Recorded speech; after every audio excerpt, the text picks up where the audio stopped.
We are on our series, Hearing from God. We're on near the end of the series, Hearing from God. We'll be looking at ways that God speaks to us or how God communicates to us. And one of the main reasons that people often want to hear from God is to find out their calling. So we're going to look at today, looking at calling, looking at your purpose in life.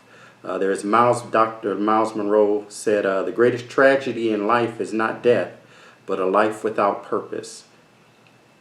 So we're going to look at your calling, your purpose, your plan, what God's plan is for your life. And we're going to look in probably two parts. Today we're going to be looking at what is a calling, looking at how the culture views it and looking at how the Bible views it. And then next week we're going to be looking at finding your calling. So it'll be two parts. So today we'll be looking at kind of the definition what a calling is. And I'll start off talking about dealing with suffering. Oftentimes I'm talking to people and they'll talk about the fact that they were in heavy traffic. They'll say, "Oh, I was in heavy traffic. The 101 was backed up. I was driving, I was backed up," and they're complaining about it, and they'll say, "And I got to the front and it wasn't even an accident." And what they're saying is, they're not saying, "I wish there was an accident. I really like when people crash in their cars." That's not what they're saying. What they're saying is, if there had been an accident, at least I would have understood. I would have understood why I was going through what I was going through. I would have understood why my route was delayed. And so sometimes it's the pain, we go through suffering, and it's more bearable. We can tolerate it more if we can understand the reason for it. People can deal with more pain if they know the purpose. A lot of times people will go to the gym. They'll go to the gym and they'll do a heavy workout and they'll strain and they'll push. And the pain, and they'll endure the pain or cause the pain on themselves because there's a purpose. They know that once you stress the muscles, they're going to grow.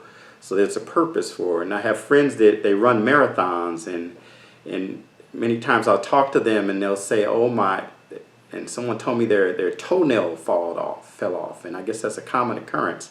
When you run a marathon, your toes swell up, your toes turn different colors, your toenails will fall off.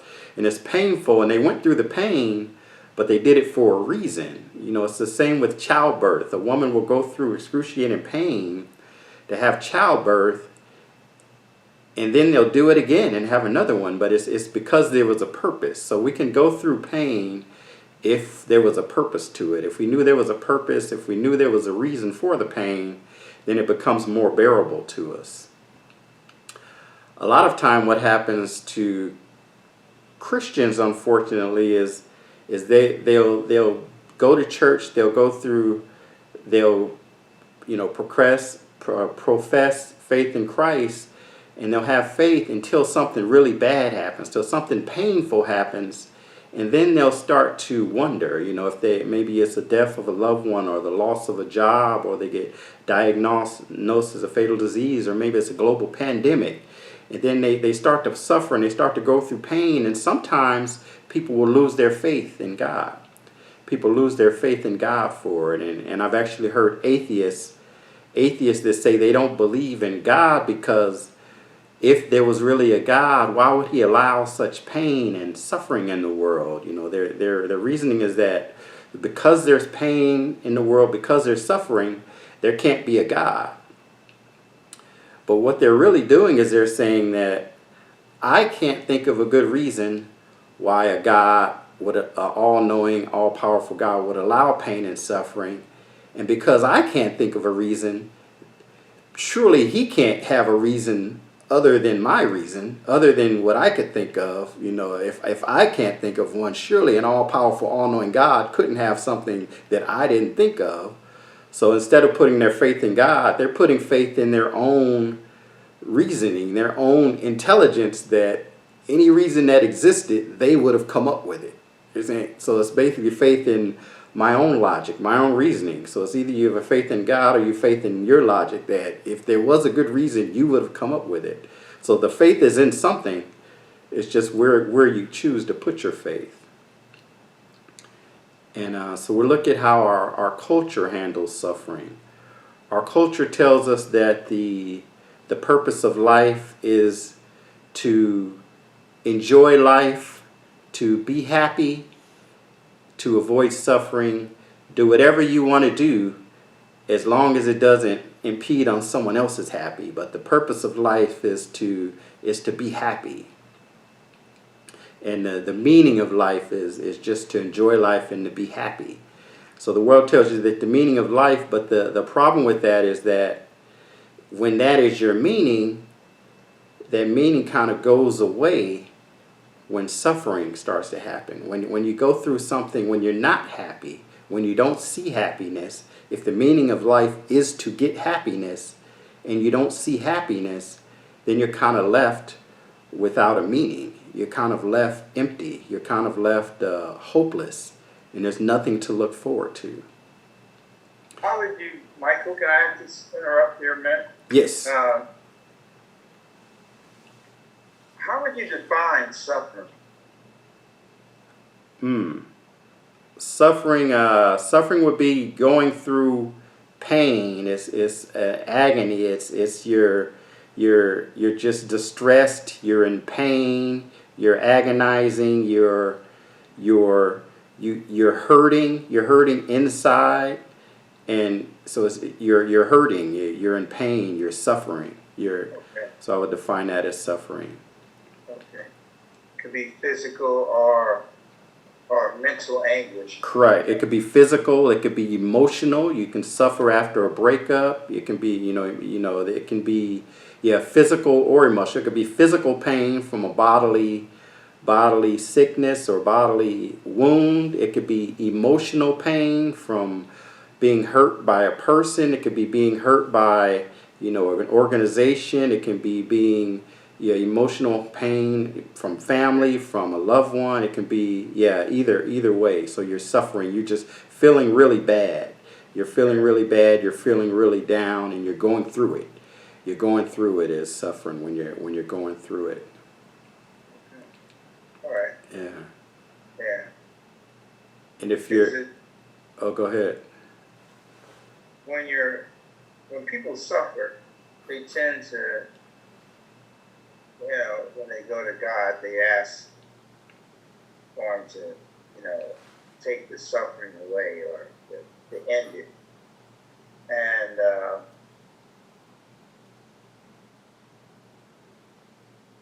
my thoughts on that, and what my understanding is, not to ask Him to take it away, but to help you get through it.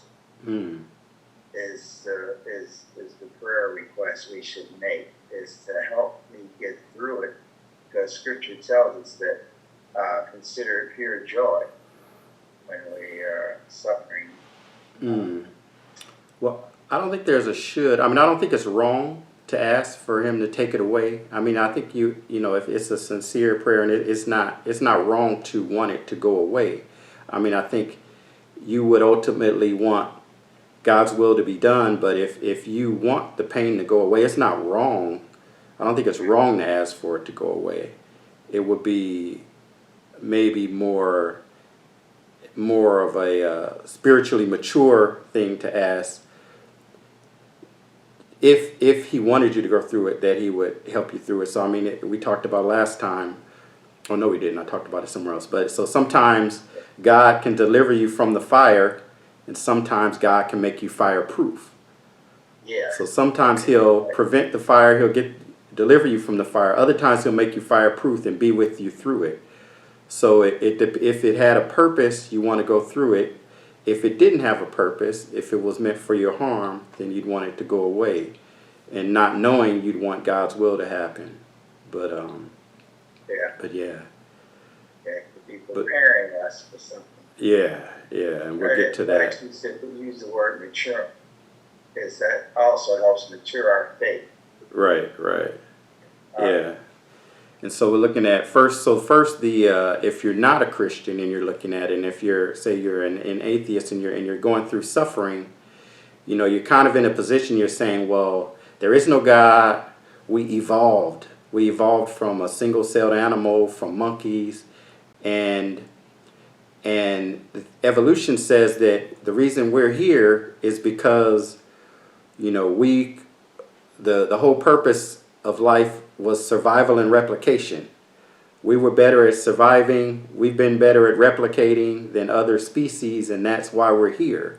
And so you're not evolving for happiness. So if your meaning of life is happiness, but if you're saying the source of life is evolution, then the source of life isn't meant to give you your meaning.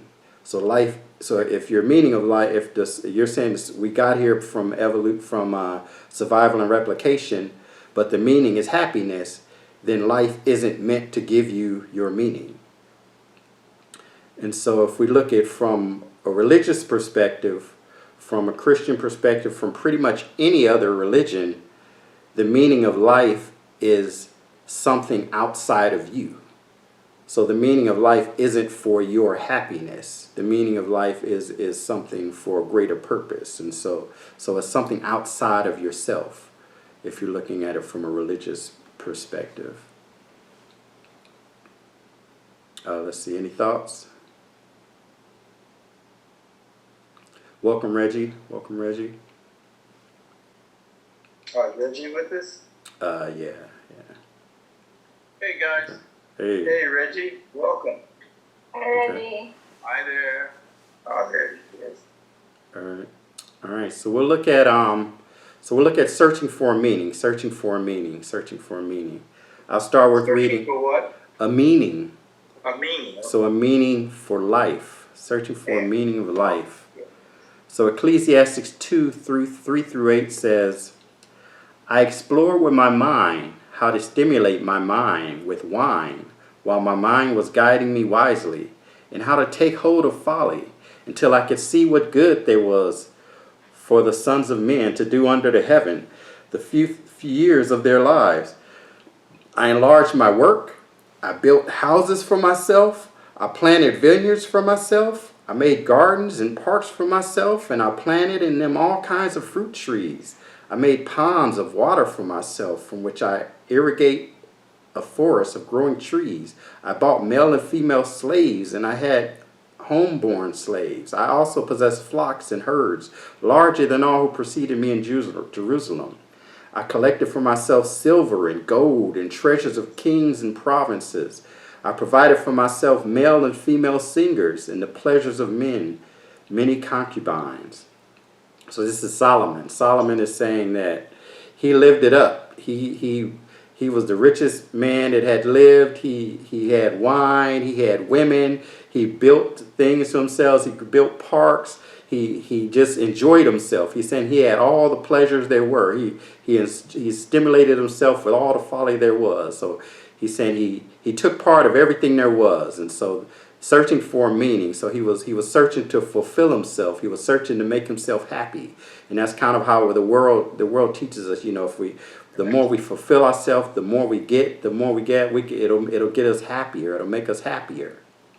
And there's a poem where a man says, I was dying to get out of high school and get to college. I was dying to finish college and start my career. I was dying to get married and start a family. I was dying for the kids to move out and go to college. I was dying to retire, and now I'm just dying. Just dying. Yeah. So we search for the next thing, thinking that's going to bring us meaning, and it doesn't bring us meaning. We continually search and strive for the next thing and the next thing that doesn't bring us meaning. And so Solomon found that out later in the verse, Ecclesiastes 2:15-17. He says, Then I said to myself, as is the fate of the fool, it will also befall me. Why then have I been extremely wise? So said to myself, this too is vanity. For there is no lasting remembrance of the wise man as with the fool, inasmuch as in the coming days all will be forgotten, and how the wise man and the fool alike die. So I hated life, For the work which I had been done under the sun was grievous to me, because everything is futility and striving after wind. So after he got all of the worldly goods, strived for all of the worldly things, he came to the opinion that it's just futile. Everything is useless. What's the point? He's the wisest man that ever lived. He says, I'm the wisest man that ever lived. I'm going to die just like the fool. So what's the difference? So we're going to get to the point, obviously. Any thoughts so far? Well, this just reminds me of a sermon that we had a visiting pastor at ALCF, and the title of his sermon was "It All Goes Back in the Box." I don't think you were there at that time. No.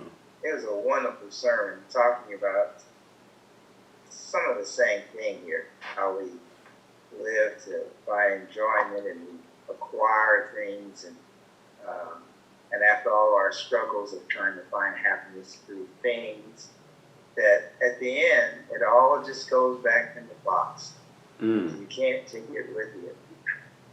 It's like you're playing in life with all these enjoyable things, but it's meaningless. It just all kind of goes back in the box, and you go in the box and it's gone. Yeah. Okay. It's much more profound than I'm presenting it. Yeah. No, it goes back in the box and into the casket. Yeah. Okay. All right. So what is the point? So what is the point of it all is what we're looking at. So sometimes people search for their calling when they're dissatisfied in life. They get to the point and they go, what is the point? So they're looking for a calling. They're looking for the purpose. And we get to the point when we say that there has to be more than this. There has to be more. And it may be when you're at the bottom, or it may be when you're at a plateau. You've reached a point, but now you've plateaued and you go, okay, well, I made it here. What's the point? And there's multiple plateaus. You realize, okay, I got a revelation. I made it to the next plateau. Now what's the point? And so you achieved the goal and maybe it wasn't as rewarding. So we're going to look at a few different scenarios of how people can get to the point of looking for the point or looking for a purpose. So the first scenario is a person that is in a bad situation and they complain. And so if you ask them about their situation, they know exactly why they're in that bad situation. They know exactly why life is tough. If you may ask them, and they've got the one reason that is why they're in their situation. For some it's because they're a woman in a patriarchal society. And that's the reason. For others, it may be, I'm a black man in a white male-dominated world, and that's why my life is tough. Others, it'll be, because I didn't have a father. Some will be because, I grew up in this neighborhood. That's why life is tough for me. Or maybe because, I was raped as a child. For others, it may be, I'm overweight. That's why I can't find love. Others will say, my life is tough because I'm not a good communicator. For some, it's because they're short. For others, because they're too tall.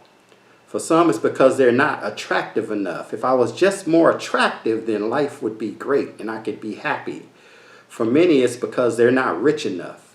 If I had some more money, then I would get to the things I want. If I had more money, then I would be happier. It's the money.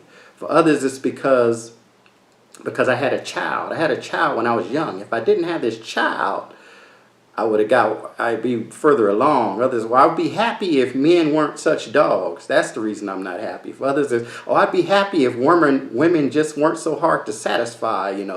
That's the reason I'm in the situation I'm in. And they have a specific reason that they're not where they want to be. But what they're not realizing that the reason they want to get this thing that they want is often for security. Or maybe it's for connection, or maybe it's to give them a feeling of significance or status, or maybe it's for love. And so they're looking for outside. If I had this thing, then I could get that security, then I could get that significance, then I could get that status, then I could get that connection. I could get that love if I had this one thing. And they may not be able to control their emotions. They may not be able to control their emotions. They may, when they can't cope with it anymore, they turn to addictions or vices. And if you suggest to them, hey, why don't you try this to fix it? They say, oh, you don't understand. You don't understand. It's different for me. It's different for me because of this. It's different for me. And they know exactly, they have the reason it's different for me. And so life is not fair. Life is not fair, and therefore life is meaningless. Because it's not fair. That person has such an advantage over me, and it's just not fair. So what's the meaning of life? So that's one scenario. That's one scenario. May I add that that's also a mistake when you start to compare yourself with other people too. You shouldn't go there. Yeah, definitely. So the second scenario is a person who has those same limitations.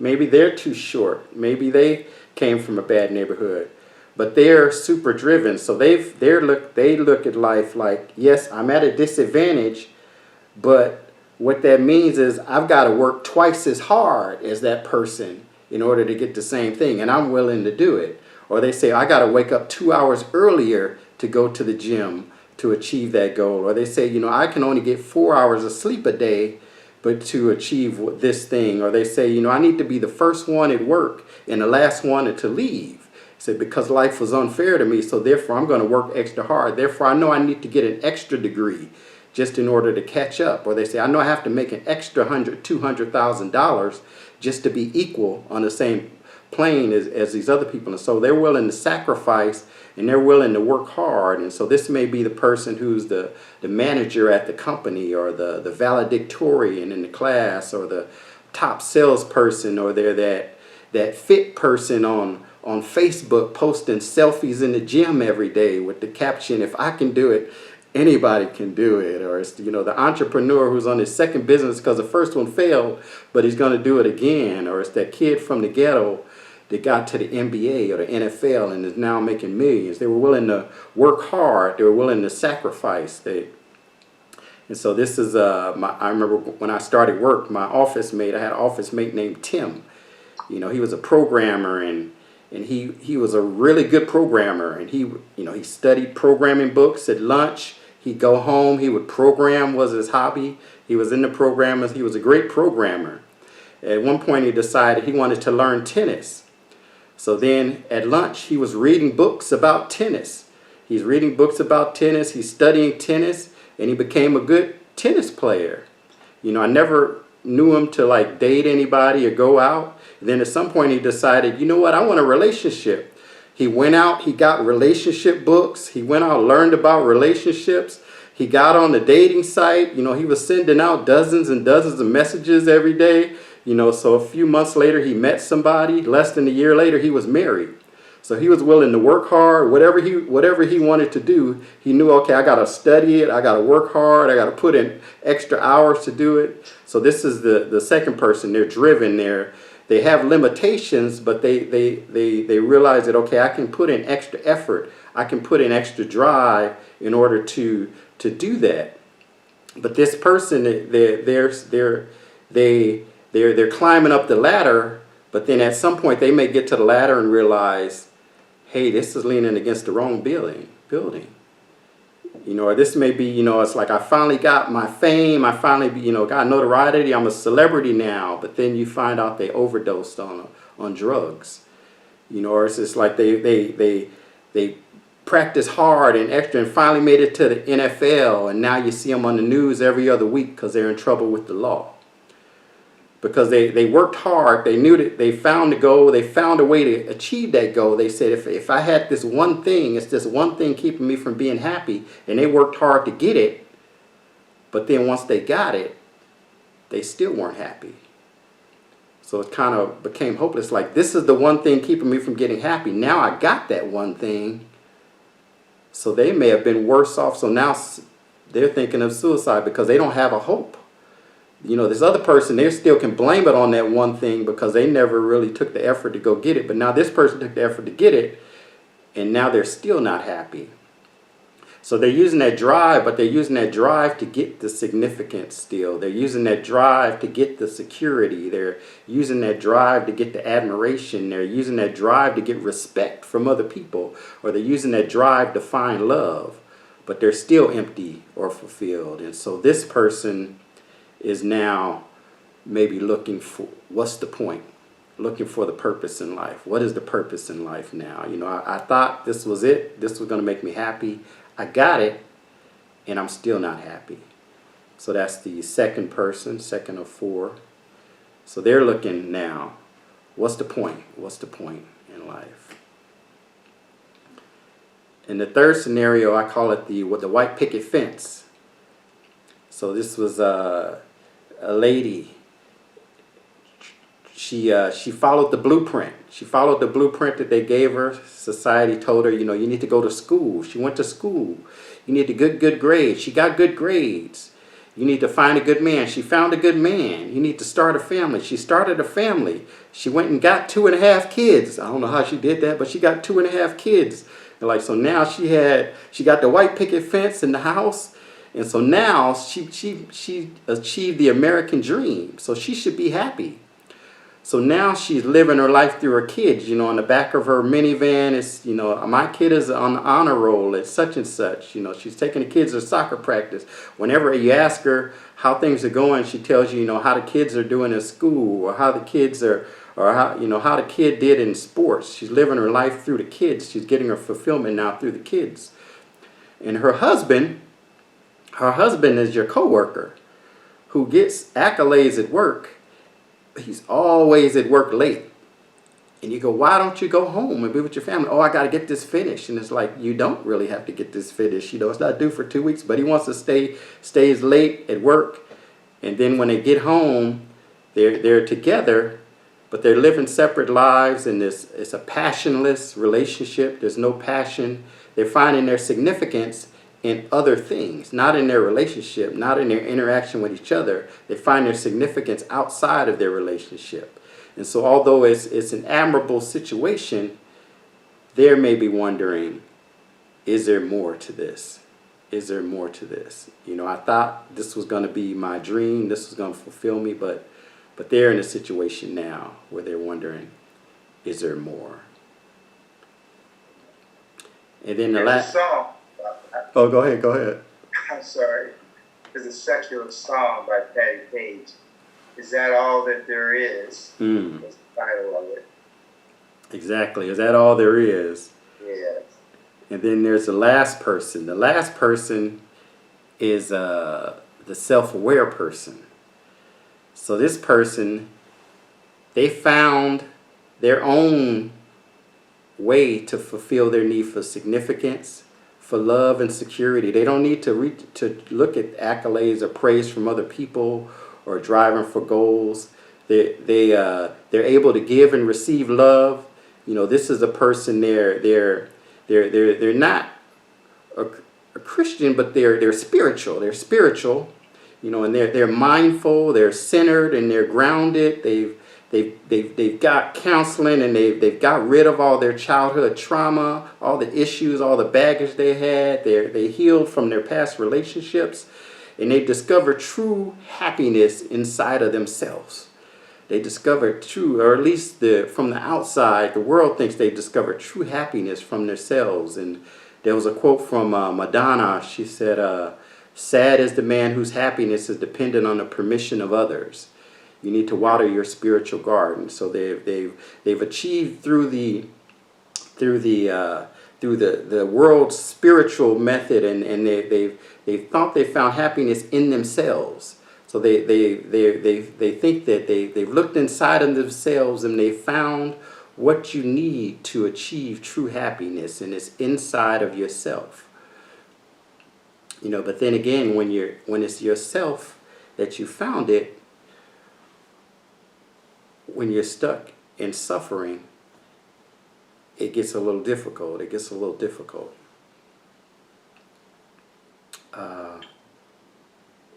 Let's see. Any thoughts so far? We're going to look at misplaced identity. So we're going to continue on this thought. Okay. So we're looking Misplaced Identity. So there's a song by Reverend J. Cole. No, he's not. He's not a reverend.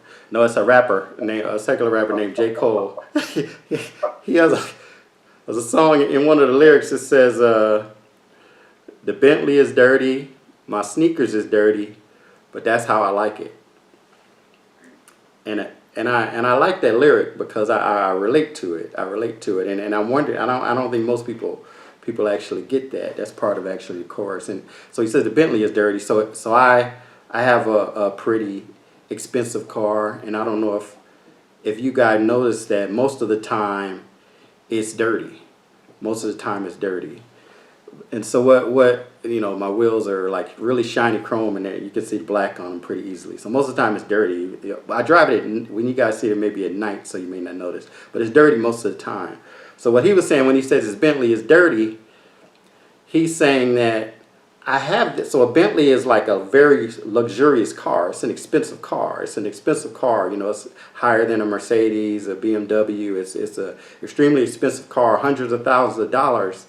He's saying I got a Bentley. He says, but it's dirty. Most of the time, if you see someone driving an expensive car, if you see someone driving a fancy car, it's never dirty. You're never going to see someone driving a dirty Bentley, a dirty Rolls Royce. You're not going to see a dirty $100,000 car. Why is that? Because usually if someone has a car, then they get value from it. They're proud of it. They're proud of it. So they make sure that it's shiny and it's nice. It's like they didn't get it just for themselves. They got it so other people can see it. So they want to impress other people. So the car is always shiny. And then after that, he says, my sneakers is dirty. And my sneakers is dirty is interesting because I came from South Central LA. And I often had dirty sneakers. And I remember one time I was waiting at the bus stop, and an OG came up to me and he was like, "Hey, little N, you should never let your sneakers get that dirty. Never let your sneakers get that dirty." And I had never realized everybody had clean sneakers. Everybody had clean sneakers. So if you're in the hood, everybody's sneakers are clean. And we wore jeans. Nobody was really wearing fancy clothes, jeans and a t-shirt, but everybody's jeans were pressed. We had creases. Everybody ironed the jeans, crease. Everybody's sneakers were always clean.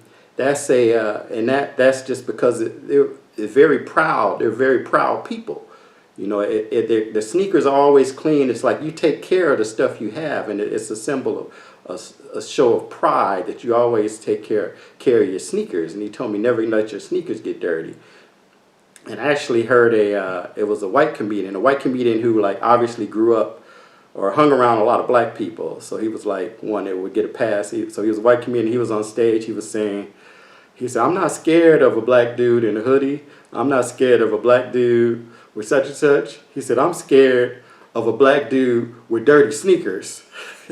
He said, "If you find a black dude with dirty sneakers, then he just gave up on life and he don't care about nothing. So that's gonna be the one that he don't care about nothing." He said, "That's the one you need to be scared of." So it's like people take a pride in it, and so he's saying his sneakers are dirty, and that's how he like it. So basically, he's not trying to get recognition. So his identity isn't in the sneakers. His identity isn't in the car. And so we often have misplaced identities. We have our identity in our achievement. Our identity is on the name of the school, on the plaque that we have. It's on the title or the letters we have after our name. Or we have identity in our clothes or our cars or the brand or the neighborhood that we live in. Or maybe the company we work for. It's like, oh, I work for Facebook, I work for Google, I work for Apple. Your identity is in the company, or your identity maybe it's in the opinion of others, how others view you, or maybe an example that your kid's achievement.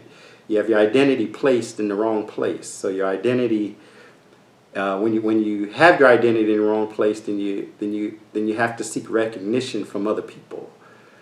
When I had like my old car, I used to have a BMW, and I had a Chinese friend.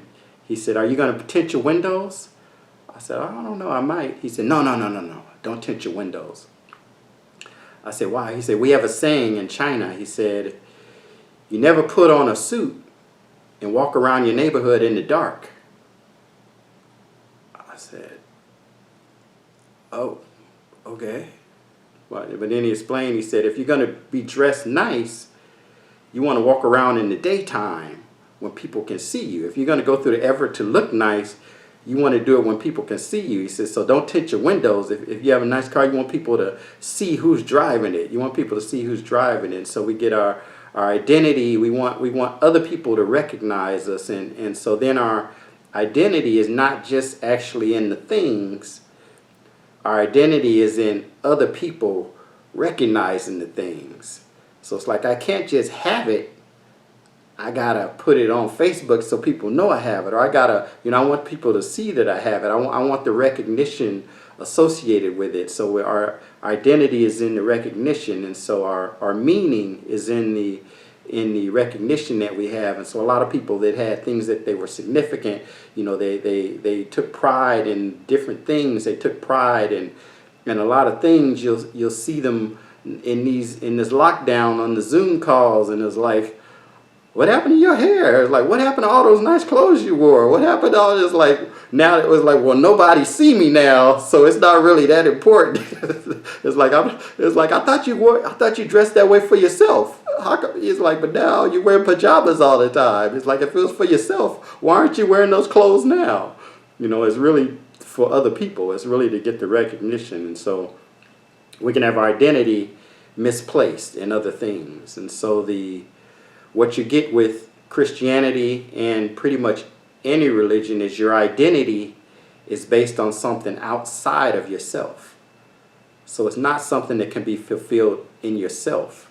It's something that is outside of yourself that you need to get your identity. Your purpose, your fulfilling of your purpose can't be achieved in yourself alone. The fulfillment of your purpose has to be something outside of yourself. Outside of yourself. Let's see, any thoughts so far?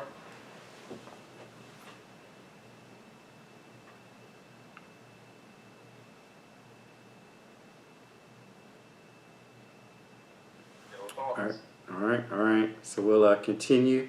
So we'll look at the world's solution to this. The world's solution to this. Kenneth, you have 2 Timothy 3, 1 through 5.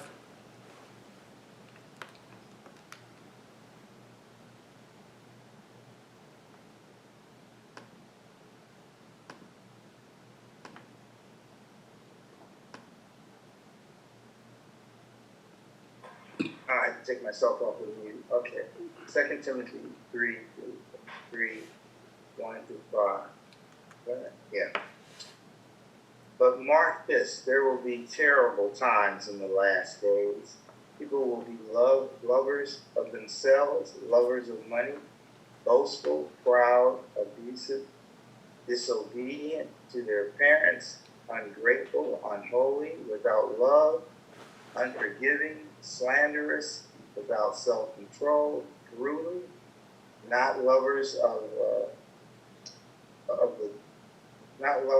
the good, treacherous, rash, conceited, lovers of pleasure rather than lovers of God, having a form of godliness but denying its power, having nothing to do with that. All right, amen. Thank you. So it's saying in the last days, we're going to see all these people be lovers of selves, boastful, arrogant, talking back to their parents, no self-control. And it says that they will hold to a form of godliness, but denying its power. So we've had a lot of these things. If you talk to people in the 1930s, they'll probably say, oh, people are unruly, ungrateful. You talk to people in the 1830s, they probably said kids are disobedient to parent.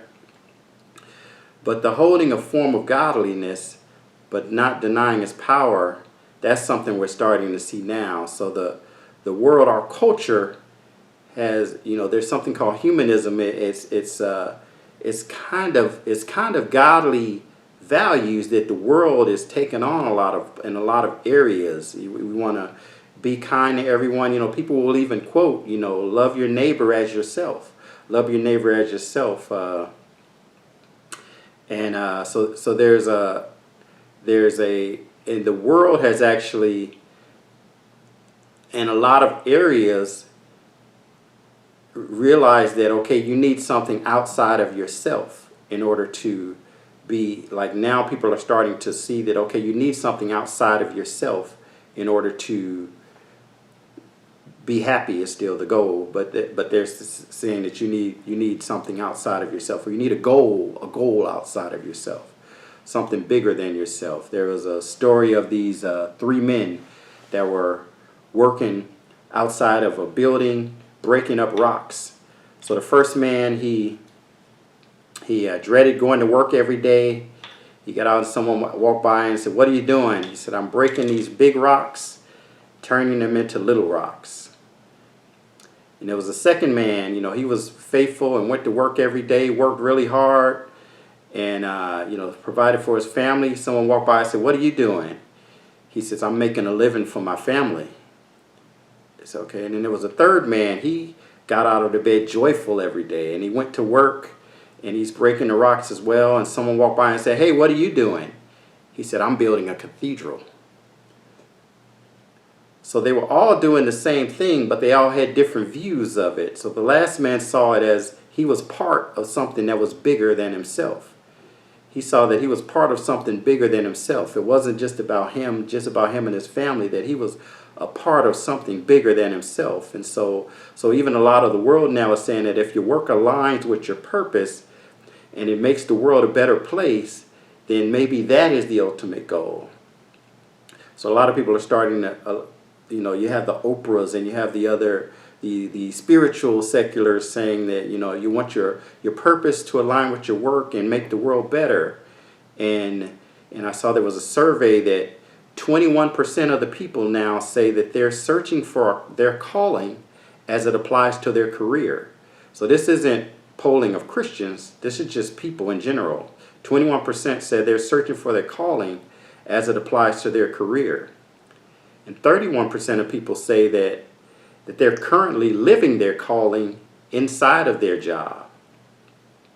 They're living their calling inside of their job. So people want to serve now. People want to serve now, especially we put down the millennials a lot, but one of the things the millennials they want to serve. Noel Jones, a pastor from LA, he said that religion of millennials is service. So he says service is the religion of millennials, because a lot of millennials, they want a job that has meaning, and they see service. And I'm on our young adults. We have a young adult group. They have a group me where they communicate, all the activities and everything. And I was interesting when I see that they post, hey, there's going to be this event. There's going to be this barn dance. We're going to have this fellowship. But then you also see, hey, there's this opportunity to serve at this homeless place. There's opportunity to serve at this. And people are just as enthusiastic with the service opportunities as they are with the fun opportunities. And I'm thinking, when I was that age, I definitely wouldn't have been interested in the service opportunity, but they're just as interested in serving. And actually, I saw a post when we started the shelter in place. Someone said, if you're missing church, here's an opportunity to serve. I'm like, wait, that's not, but it wasn't a Christian thing. So it's kind of like serving is sort of your pathway to God. And the world now is starting to value service and contributing to others. And so the world is looking for meaning. And so the world is looking for meaning. There's a couple of paths. So some will say, look for your passion. Look for your passion. I saw in researching this, someone was on Oprah asking, what do you wake up every morning motivated? What would you do if you knew you were going to die in 3 months? What would you do if fear wasn't a factor? What would you do if money wasn't a factor? So basically, what is your passion? Looking for your passion. You need to find your passion. But then there's others that say, no, don't worry about your passion. You need to do what you're good at.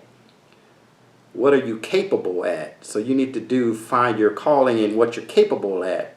So some say you find it in the passion, because I remember in my economics class back in college, they told us that society works best if everybody does what they're best at. So it was saying that, so even though Their best at or what they love? What they're best at. Their sense is, so it's kind of saying not what they love. Society works best if you do what you're best at, even if you don't love it, even if you're not one of the best in it.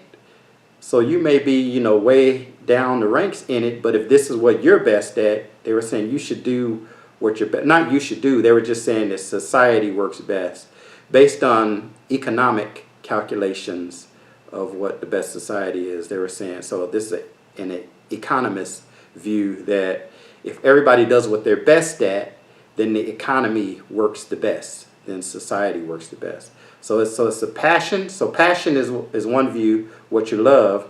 Capability is what the other view is, what you're good at. And so these are both kind of the world or the culture, and actually in the church as well. It's a lot of the culture from the church. Either what you're good at or what you're passionate about is what you should do as your purpose. So that's kind of the world thinking now is kind of those who now want to serve a purpose. This is where the world is now, and so now we have it's kind of a godliness. It's not a bad thing. A lot of the things now in the world is say, you should, we want to save the environment. We want to be kind to animals. We want to, treat everybody fairly. We want to love everybody. So a lot of things, they're godly. They're godly things. So a lot of the things are godly, but with denying the power. So they'll say, hey, Jesus said, love your neighbor as yourself. It's like, well, yeah, but he said the first commandment was love God. It's like, well, we don't need that one. We'll leave the love God out, but to love your neighbor as yourself, we'll take that one. So it's a godliness, but denying God. That's kind of what we're at, or we're headed to, is a godliness, but you don't need God. You can find it in yourself. Find your inner child and your true self, and that's the goal. And you don't need God. Everybody gets to be their true self, and everybody, if you become mindful, then the world, and treat everybody right, and then everybody's happy, and that's the goal, is that everybody's happy. So next we'll get to the biblical view of it. But any thoughts on that?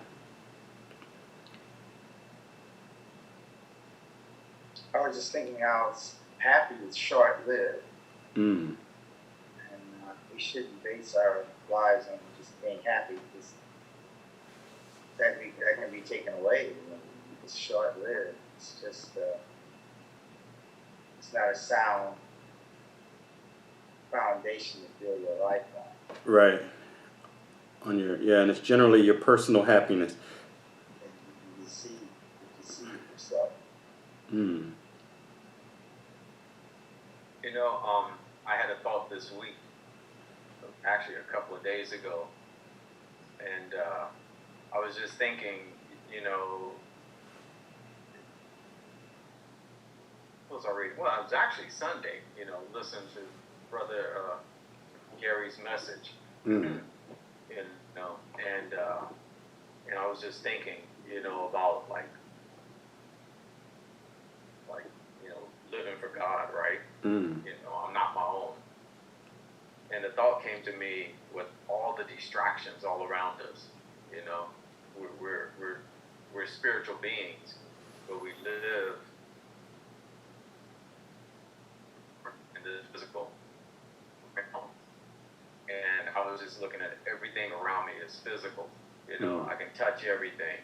Everything is physical. And I was just looking at how much of a distraction that is.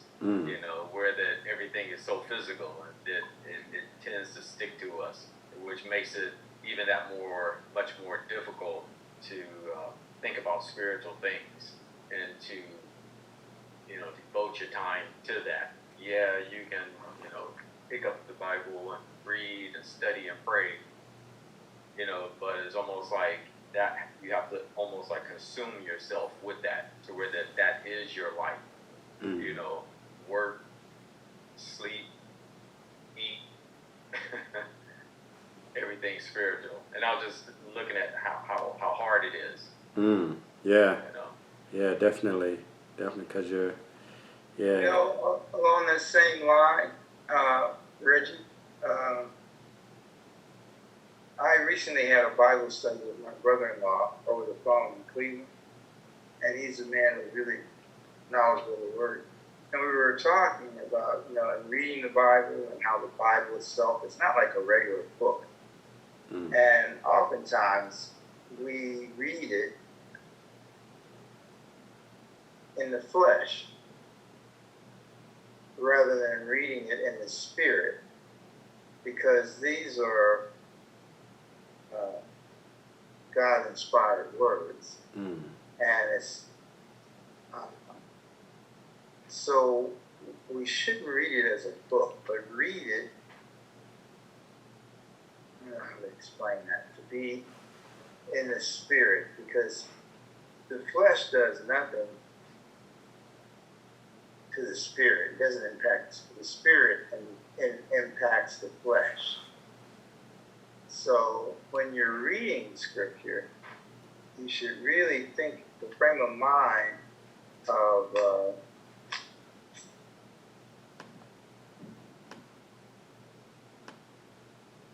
inductive in a way. It was like, what is the writer trying to tell us? What does it say, and what does it mean, and then what does it mean to me? But how you transform your mind when you're reading it, not in the flesh. You have to look beyond the flesh. In other words, it's not oftentimes it may not make sense because we're thinking of it in the fleshly way, whereas you need to look at it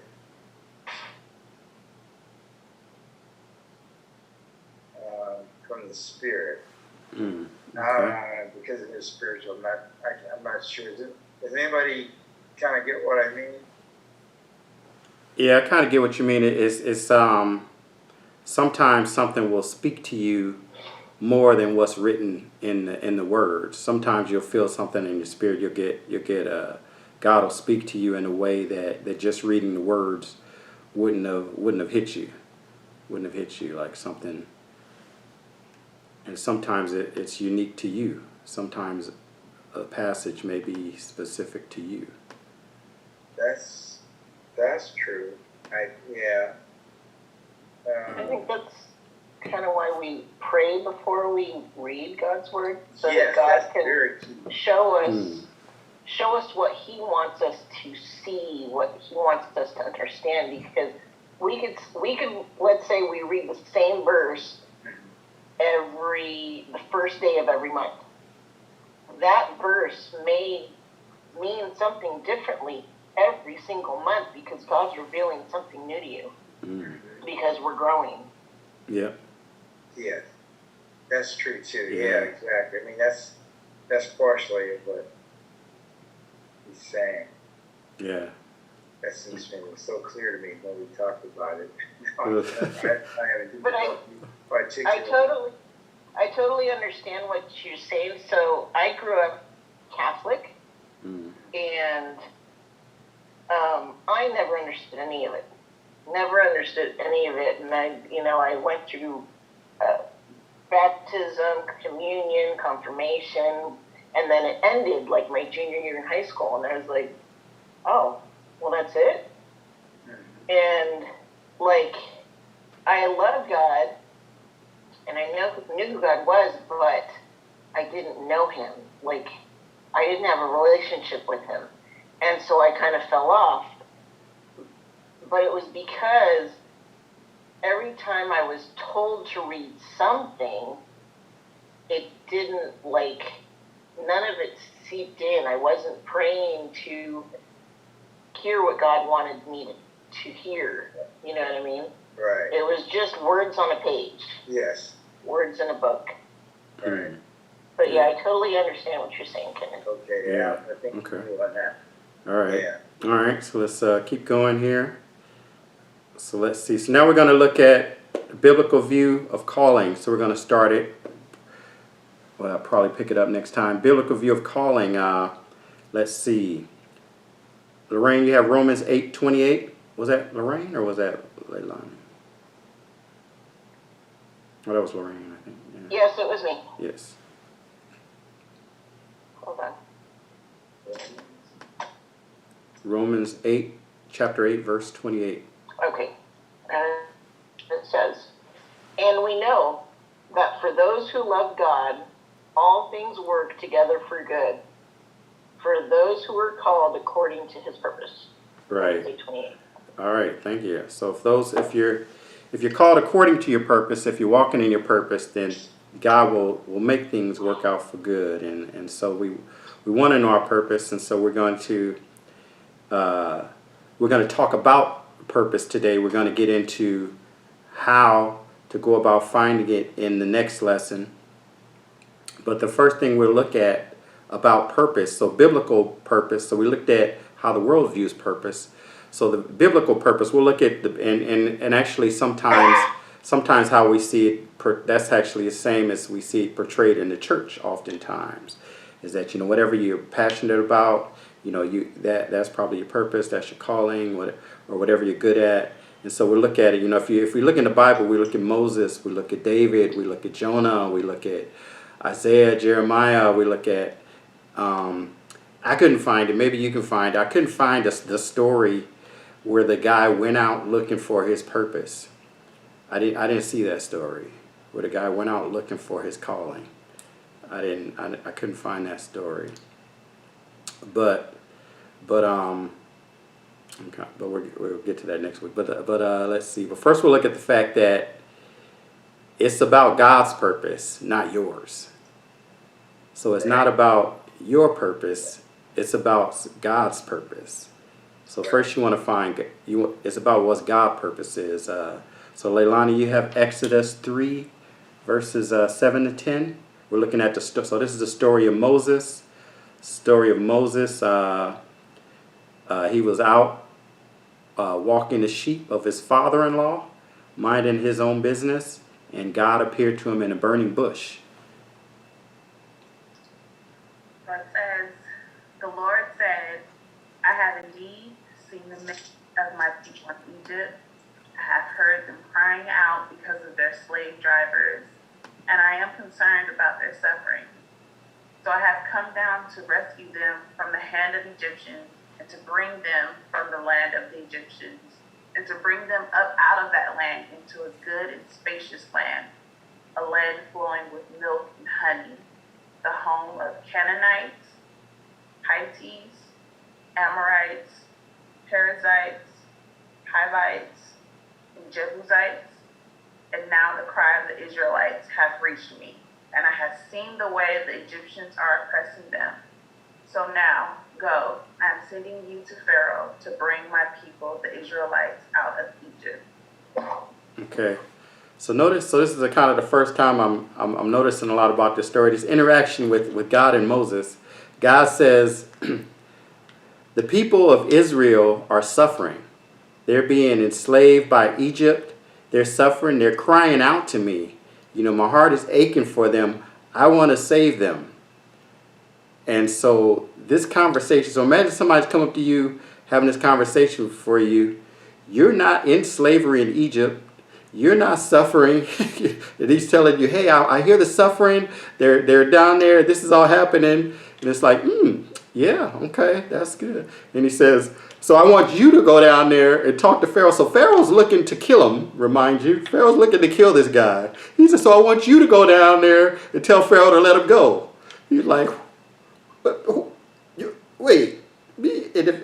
It's kind of funny. If you read the rest of chapter 3 and chapter 4, Moses has a whole lot of excuses. He's like, oh, I can't talk. Oh, no, not me. Moses, he goes off for a couple of chapters. But see, it's God's plan. So God had a purpose. God had a calling. God had a purpose. It wasn't Moses' purpose. Moses Moses had a heart for the Israelites, so maybe that was partly why God chose him. But Moses wasn't planning to go back. Moses had found a wife. He's living with his family.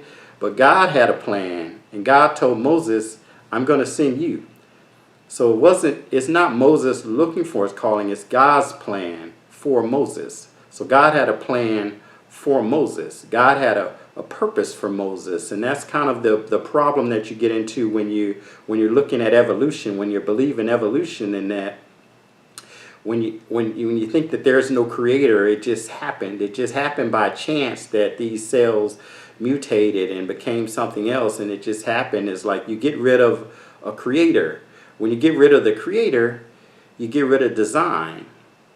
When you get rid of design, you get rid of the purpose for the design. If there was nobody creating it, then there was no purpose for creating it. It just so happened to happen this way. And when you get rid of the purpose to the design, then you get rid of the accountability to that purpose. So if it just so happened, then hey, I should just be happy. But if someone intentionally chose to put you here in this time, then you have an accountability to what the reason was. What was that reason? Let's see. Kenneth, you have Jeremiah 1:5.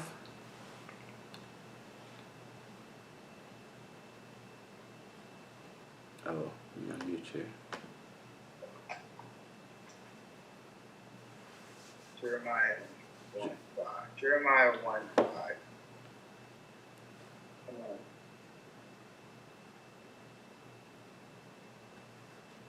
Before I formed you in the womb, I knew you. Before you were born, I set you apart. I appointed you as a prophet to the nations. All right. So God is telling Jeremiah, before you were born, I knew you. I consecrated you. I set you apart to be a prophet for the nation. So he hadn't even cried yet. He hadn't been spanked yet. But God had a plan for him before he knew what a plan was. So it wasn't Jeremiah's plan. It wasn't Jeremiah's purpose that he was trying to achieve. It was God's purpose. So it's not, I want to find my calling. So first we want to look at is, I want to find God's calling for me. It's like it's not. We don't want to look at it as, I want to find my purpose. It's like, I want to find God's purpose that He had for me. Okay, we'll go the second one. Next, we'll look at the fact that. First, you have Lorraine. You have Exodus 4:1-5.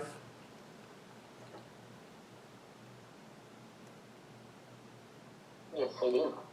Okay.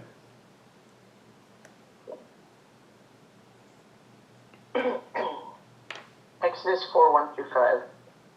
Then Moses answered, "But behold, they will not believe me or listen to my voice, for they will say, 'The Lord did not appear to you.' The Lord said to him, 'What is that in your hand?' He said, 'A staff.'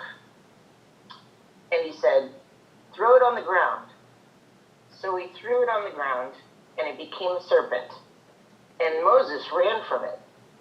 But the Lord said to Moses, 'Put out your hand and catch it by the tail.' So he put out his hand and caught it, and it became a staff in his hand. That they may believe that the Lord, the God of their fathers, the God of Abraham, the God of Isaac, and the God of Jacob, has appeared to you." All right, so God tells Moses, I want you to go down and set them free. And Moses has a lot of objections, and now he says, well, what if they don't believe me? He says, okay, I'll give you a staff. Here, watch this. I'm a staff. Then the staff turns to a snake. Moses runs. God's like, this dude. Okay, now, so Moses wasn't prepared. It wasn't that Moses had spent his life getting prepared. He had become a great speaker. He had become, skillful in following God. So it's not that necessarily that God is going to call the people that are prepared. So God doesn't call the prepared. He prepares the called. God prepares the called. So you, it's not that you don't want to be studying the Bible and you don't want to be ready, but God will prepare you once he calls you. Once he calls you, he will prepare you. So there may be, you know, he may give you an acorn and you got to make it into an oak tree. So maybe he'll call you and you got to go develop. He tells you what you got to do and you got to develop some skills to do it. But you don't necessarily, it's not necessary he's calling a finished product. So he'll prepare you once he calls you. So once he calls you, then he'll prepare you. So it's not, it's, yeah. So God is patient. So Moses even lacked faith. So we see Moses lacked faith, but God still was able to use him, you know, and he's known by the Jews as the greatest prophet ever, you know, and so he's one, you know, a great prophet in the Bible. Moses, God used him mightily, God used him greatly, but he wasn't prepared. He didn't have faith. God prepares those who he calls. And then let's see. Leilani, you have Exodus 4:10-15. Yes. Moses said to the Lord, "Pardon your servant, Lord. I have never been eloquent, neither in the past, nor since you have spoken to your servant. I am slow of speech and tongue." The Lord said to him, "Who gave human beings their mouths? Who makes them deaf or mute? Who gives them sight or makes them blind? Is it not I, the Lord? Now go, I will help you speak and will teach you what to say." But Moses said, "Pardon your servant, Lord. Please send someone else." Then the Lord's anger burned against Moses, and he said, "What about your brother, Aaron, the Levite? I know he can speak well. He is already on his way to meet you, and he will be glad to see you. You shall speak to him and put words in his mouth.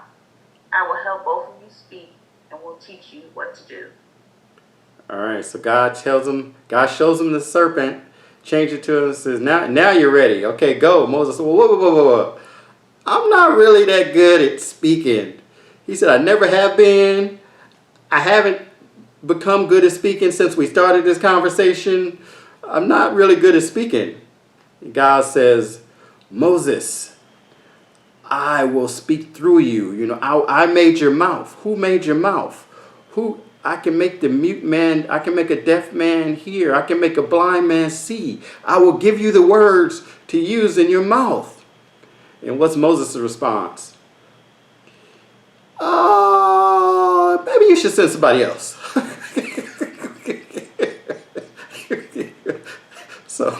So then God says, all right, what about your brother?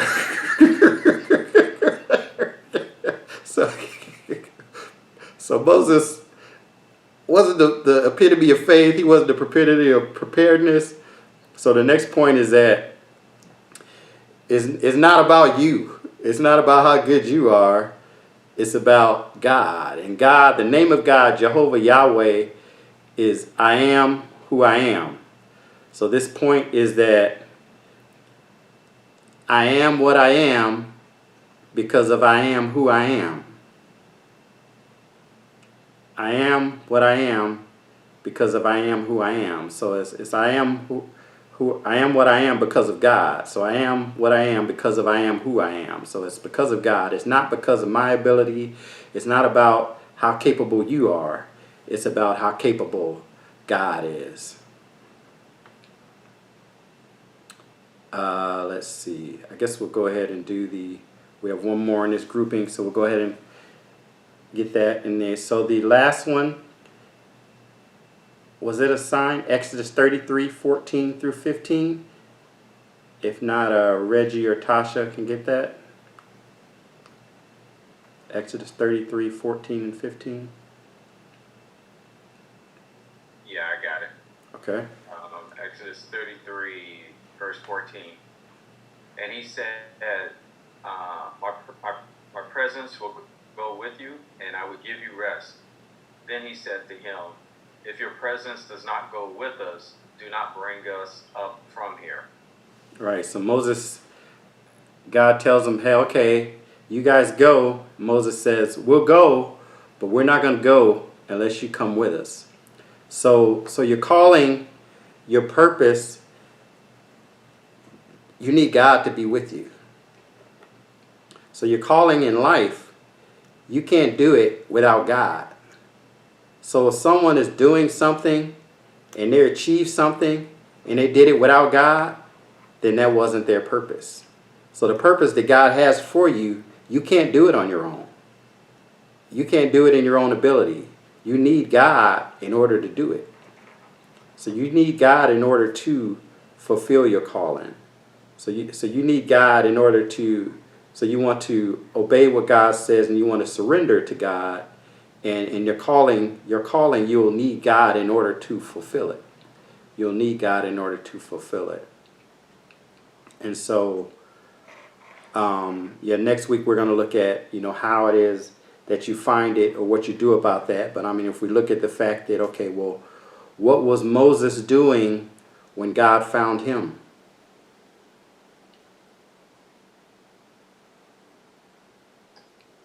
It's not rhetorical. What was Moses doing when God found him with the burning bush? Minding his business. By his business doing what activity? He was not doing God's purpose for him. But what was he doing? He was handling sheep for his father-in-law. Right, he was handling sheep for his father-in-law. When the prophet came and anointed David, and they had to get David, and he found out his calling, what was he doing?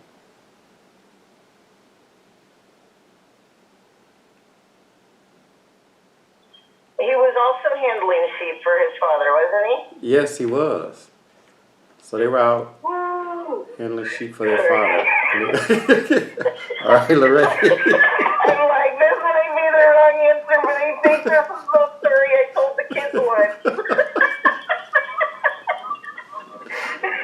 Right. So we'll look more at that next week in terms of how to find it. But we see both Moses and David were watching somebody else's sheep. They were serving. Moses was serving his father-in-law. David was serving his father. They didn't even have their own sheep. They were serving. And I will. So let's see. I'll do the. All right. So let me give the conclusion, and then we can discuss more after that. So the conclusion for this week, we'll continue this next week. We're going to continue this next week. So we'll look at the purpose of pain, the purpose of pain. In Luke 33, 31 to 2, I'll read that. It says, actually, let's see, does someone want to read? Let's see, are you able to read, Tasha?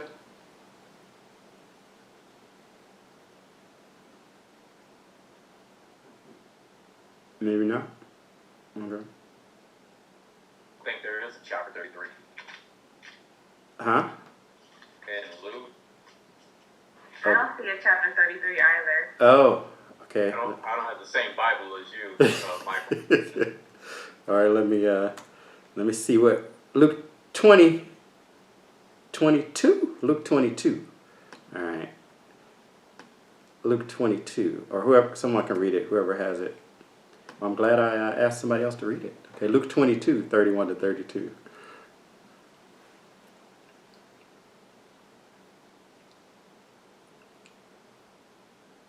I'll go ahead and read it. Okay. 31 and 32. Yes. Simon, Simon, Satan has asked to shift all of you as wheat. But I have prayed for you, Simon, that your faith may not fail. And when you have turned back, strengthen your brothers. All right. So this is Jesus talking to Peter. He's calling him by his name Simon. He says, Simon, Simon, behold, Satan has demanded to sift you like wheat. So if Jesus is telling me this, I'm his beloved disciple. I'm part of the inner circle. he says, hey, Satan is demanded. So Satan is demanded. So Satan is asked. So Satan couldn't. So Satan is demanded to trouble him, to provoke him, to put him through some torment.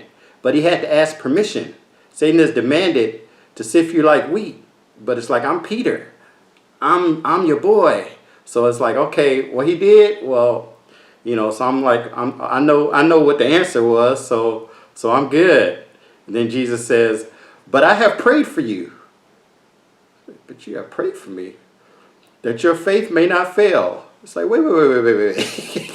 He asked permission, so why I need faith? What do I need faith for? He asked permission, so you surely said no, right? So Jesus says he asked to sift you like wheat, but I prayed for you. That's kind of like when somebody says, hey, I'm having this happen. My car won't start. You gonna help me? Say, oh, I'll pray for you.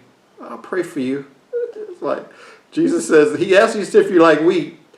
I prayed for you that your faith will not fail. It's like, wait a minute. So he said, once you turned again, strengthen your brothers.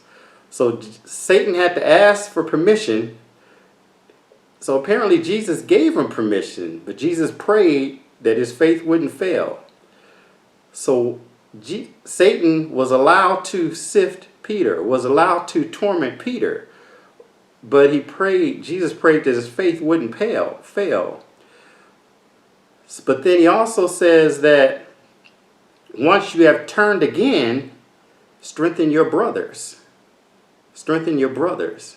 So once you've been sifted, come back and strengthen your brothers. So the implication is that he wasn't prepared to strengthen his brothers at that time. He wasn't prepared to strengthen his brothers. So it wouldn't be until after Satan was allowed to sift him that he'd be prepared to strengthen his brothers. So sometimes the preparation is packaged in pain. Sometimes you have to go through something in order to get where God wants you to go. So he couldn't strengthen his brothers until he got sifted. So it wasn't Satan is going to slap you like wheat. He's going to thrash you like wheat. He's going to sift you like wheat.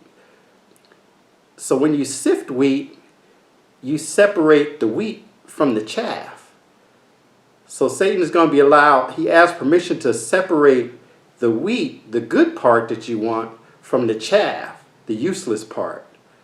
So Satan had to ask permission to put Peter through something that was going to make Peter better. So after the sifting, Peter was going to be all wheat. Peter was going to be better, and he'll be able to strengthen his brothers because of it.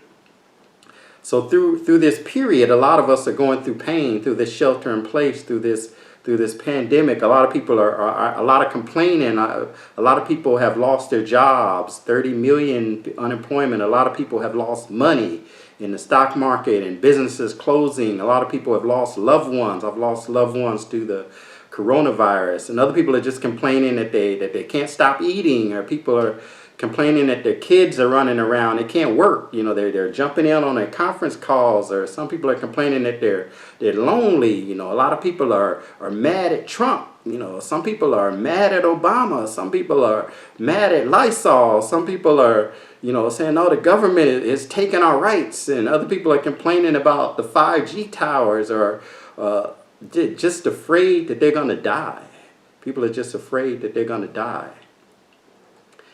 And I'm going through all those same fears, and I'm going through, you know, I mean, I don't have kids, you know, messing with work, but the other fears, I'm going through a lot of those same fears, and the insecurities, and the loneliness, and the what if, you know, there's deathly happening, but part of what's getting me through is that I actually see what God is doing to me during this process. So I actually can see what God is working on in me during this process. So I can see what God is healing me from in this process. And if you look at like the lessons that we've been teaching through this period, you can see it as well. You know, I can see that God is healing me through this process. He's making me better, and he's preparing me for something, you know, through this process. So as we talked about the fact that if you know the reason, it can help you get through the pain. If you know the reason, it can help you get through the pain. And so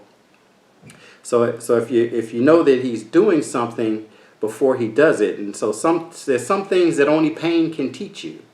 Some things that only pain can teach you, and there's some things that you sometimes you're brought to pain for a purpose. Sometimes you go through pain for a purpose, and the purpose may just be that the world can see an example of someone who suffers well. So maybe you'll be an example that people will say, well, that person is suffering better than me. What's different about them? What do they have that I don't have? And you can be a call for someone else. You can draw someone else to Christ. Or maybe you're being strengthened so you can go back and help your brothers and your sisters. So let's walk in the way, let's seek the truth and live the life.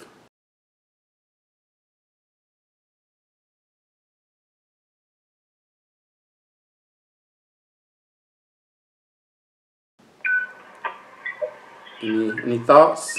Any thoughts?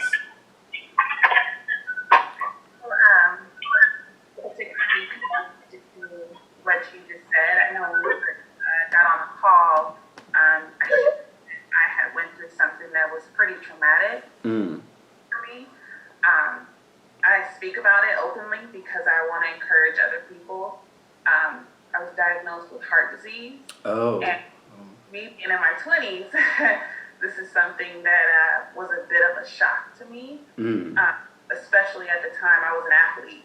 So I was at top shape, best shape of my life. And it took a while for doctors to find what was wrong with me. My great grandmother, who is 105, and she tells me very often, I pray for you, I pray over you. I pray your prayers are my prayers are helping you in your walk through life. And during that time, I definitely went to the Lord. I felt him. I felt his presence throughout the entire process. While I was in that ward, the cardiac ward, there weren't people who looked like me, patients. They were a lot older than me. And through that experience, I mean, now post-surgery, I'm amazing. I work out at least. Oh, amen. Amen. All right, yeah, and that's definitely through the grace of God. And even with this particular lesson, I've actually started reading Exodus. So this was, I feel him here with me and my pain. And although I went through 2.5 years of getting a diagnosis and not understanding what was going on, I almost lost my job. Just a lot of things I went through during that time. And now when I look back, I'm in a better financial situation, a better job. Health-wise, I'm better. Oh, wow, and when I okay. share my story with people, they're shocked. You're in your 20s, you're young. How do you have heart disease? And now that I know the reason why I was born with it, didn't have any idea about it, but through my pain, I'm able to help other people when I see that they're in pain and that they're going through certain health problems. You know, I don't want to minimize anyone's strife, but I do want them to know that they can get through it. Amen. Wow. Yeah, that's a great testimony. Yeah. So you're able to strengthen your brothers and your sisters. Exactly. What were you saying, Kenneth? I'm sorry, I just got dropped out and I had a hard time navigating to get back in, join you guys, so I missed the entire testimony. Oh, you had to watch the video. Yeah, I guess so. Sorry, Lonnie. No worries. But that's a great testimony, and so you're healthy now and healed and you're back in the Lord now. So that's Absolutely. amen. 100%. That's great. Amen. All right, great to have you here. Perfect timing. I think this lesson may have been for you. This minute. Oh, I feel it. He's here with me.